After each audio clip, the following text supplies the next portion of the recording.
افغانانو ته د خوشحالۍ او آبادۍ دوه ستر زیري او مهم خبرونه. دغه خبرونه د څه په اړه دي او ولې افغانان ورته خوشحاله دي؟ جزئیات یې ویډیو کې وګورئ او چینل سبسکرایب کړئ.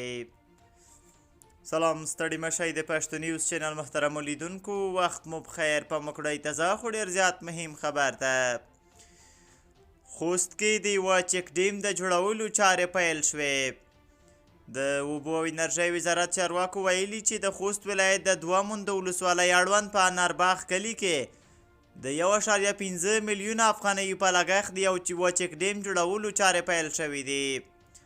د معلوماتو له مخې دا پروژه د اوبو او انرژۍ وزارت په مالي لګښت پلي کیږي چې چارې به یې د یوې نیمې میاشتې په موده کې پای ته ورسیږي.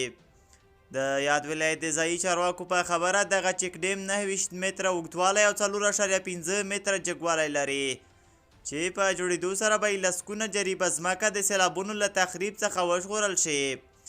د یادولو وړ ده چې د یاد چک ډیم د جوړولو پر مهال به د سیمې لسګونه کسانو ته د کار زمینه هم برابره شي. او تیره میاشت نږدې 3,000 بهرني سیلانیان افغانستان ته راغلي. د احصایې او معلوماتو له مخې ملي ادارې له یوه خبرپاڼه کې ویلي چې د روان کال په مرغومې میاشت کې هیواد ته د هوایي ډګرونو او ځمکنیو بندرونو له لارې 2,970 تنه بهرني ګرځندویان راغلي دي. د دغې ادارې د شمیرو له مخې په یاده موده کې د 19 ښځینهو په ګډون 1551 تنه بهرني وګړي هیواد ته راغلي او 1419 تنه نور هم له هیواده وتلي دي.